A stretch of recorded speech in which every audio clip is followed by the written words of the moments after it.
Yan. May isang tanong po ako. Ayon po dito sa Marcos chapter 16 verse 17, ito ang nasusulat. Ang mga sumasampalataya ay bibigyan ng kapangyarihang gumawa ng mga himala. Sa pangalan ko'y magpapalaya sila ng mga demonyo at magsasalita ng iba't ibang wika. So, ibig sabihin po ba yung gift of speaking of tongues ng mga Catholic Charismatic ay gift yun ng Panginoon? Hindi. Hindi, bro. Kasi ang ginagawa ng charismatic, hindi naman talaga gift of tongue yun. Kasi ito po yung kanilang ginagamit na verse. Mali ang unawa nila. Tama ang verse, pero mali ang unawa nila. Ang ginagawa nila ay hindi gift of tongue. Alam mo ba ang gift of tongue? Ang gift of tongue, ganito, halimbawa, nangangaral ako ito sa Bisaya. Nag-story ako karon sa Binisaya, mga naminaw na ako karon, mga Bisaya rin makasabot.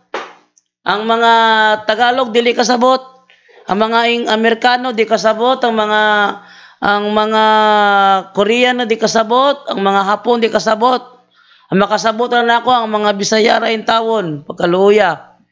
Kung doon naman gali gift of tongue, makasabot sila pag Tagalog ka, English ka, Koreano ka. Naintindihan mo yung sinabi ko, bro? Hindi.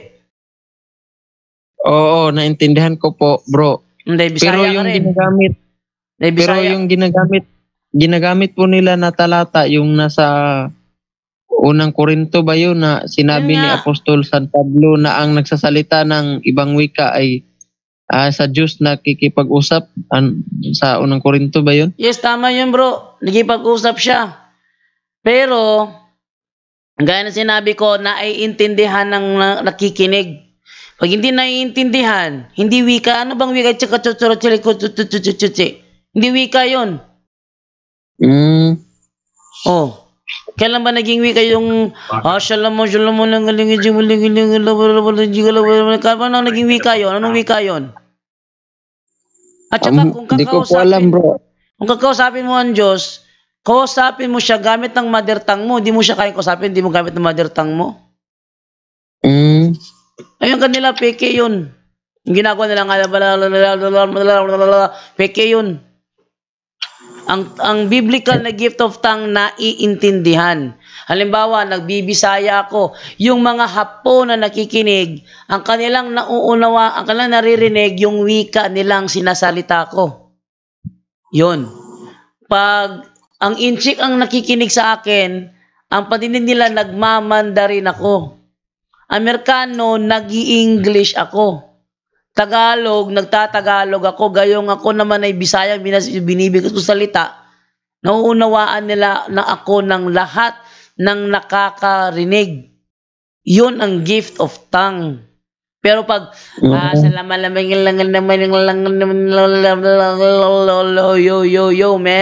hindi gift of tongue yun.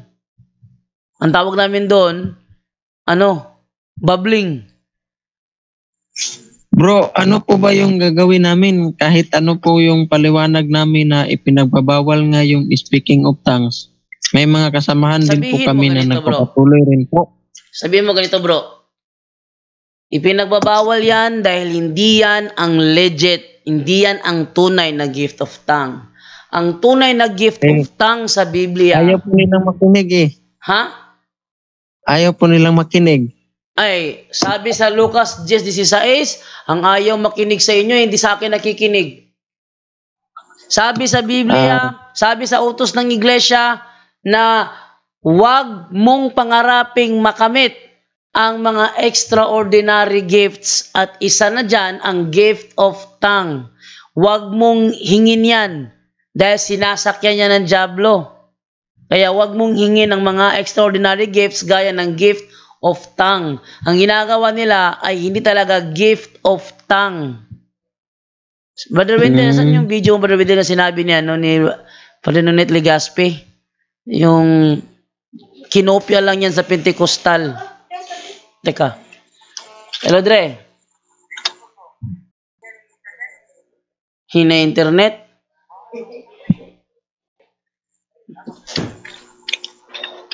Sige. Ako na lang i-announce.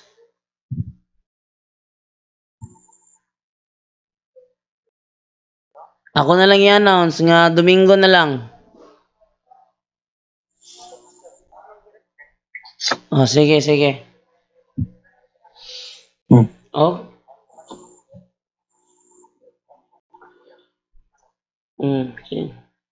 Sige. Ako lang yun, Andre. Ako lang yun nun. Ako lang yun, Andre. Ay, di ako marinig ni Padre.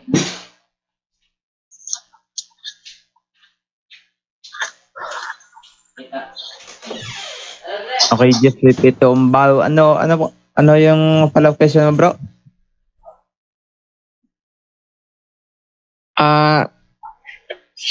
May mga kasamaan po kami na pinagsabihan ko po na bawal yung magsalita ng speaking of tongues pero ayaw pa rin nilang makinig. So, yung advice natin? Kay Brother Angel Santos, bro?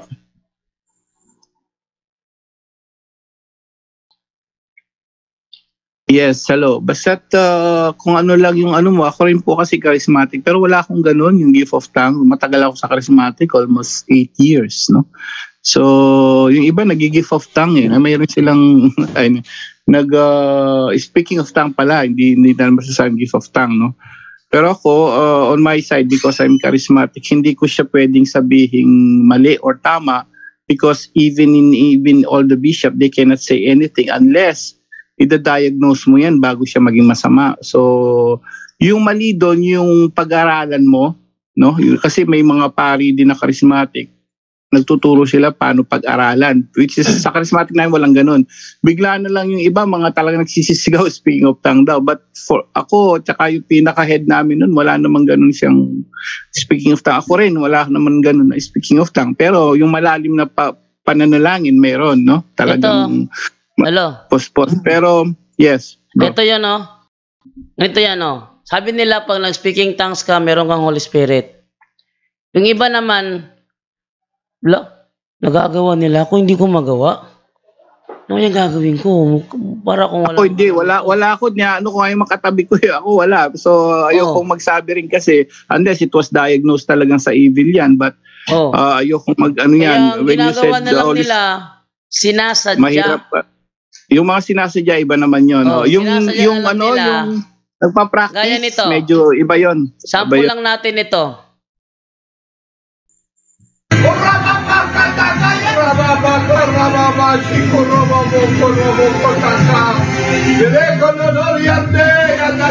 Hindi marinig, bro. Walang boses. Hindi marinig.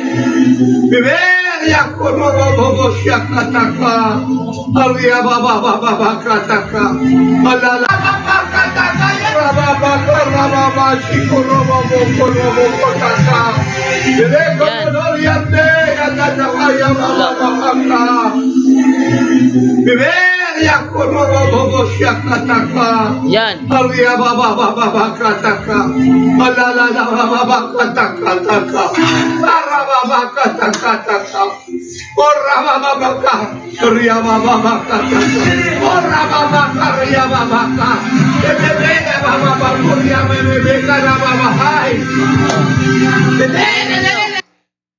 Sa tingin ninyo, yung ba ang gift of tongue? Hindi po, bro. Okay na po. Okay na po. Maraming salamat po at magandang gabi. Yun. Thank you. Straight lang ako magsalita para straightin ko rin sila na hindi yan ang gift of tongue. Ang gift of tongue sa Biblia, eto, basahin natin ang Biblia, ha?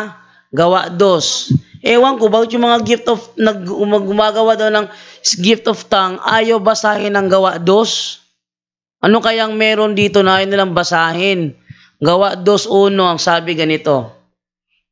Nagkakatipon silang lahat sa isang lugar nang sumapit ang araw ng Pentecostes.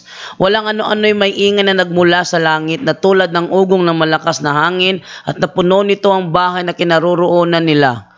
May nakita silang parang mga dilang apoy na dumapos sa bawat isa sa kanila. At silang lahat ay napospos ng Espiritu Santo at nagsimulang magsalita ng iba't ibang wika ayon sa ipinagkaloob sa kanila ng Espiritu. May mga debotong Hudyo noon sa Jerusalem na nagmula sa bawat bansa sa buong mundo.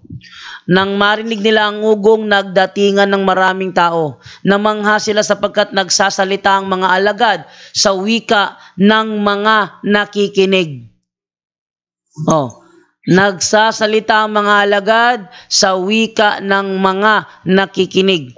Gipangsulti sa mga apostol ang mga pinulungan sa mga naminaw. 7. Sa pagkamangha at pagtataka ay kanilang nasabi, hindi ba't mga taga Galilea silang lahat? Bakit sila nakakapagsalita sa ating wika? Di ba mga taga Galilea, mga tawahanan nung nasulti mo nila ang atong mga pinulungan. 9.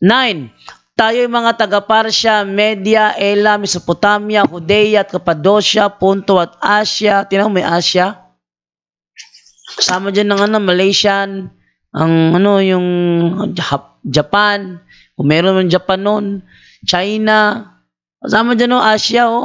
Next, meron pa sa ating taga Phrygia at Pamphylia, Ehipto at sa mga lupain ng Libya na malapit sa bayan ng Cyrene at mga nagmula sa Roma Roma, may Latin pa rito.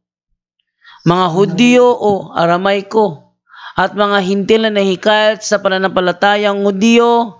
May mga taga Creta at Arabia, may Arabic din dito. Paano sila nakakapagsalita sa ating mga wika tungkol sa mga kahangahangang ginawa ng Diyos? So, tingnan nyo, nasasalita ng mga apostol ang kanilang mga wika ng lahat ng mga nakikinig. Ang mga nakikinig, iba't ibang lupa yon. Asia, Cappadocia, Pamphylia, Hudyo, tapos may Arabia, may iba't iba, may taga Roma, iba't ibang wika yon. Pero naiintindihan nila. Yan ang gift of tongue. Pero yung ginagawa ng mga hindi, totoo yun. Si Brother Windel, nagipagdebate sa leader dito ng charismatic movement. Tinanong ni Brother Windel, hindi makasagot. Yun.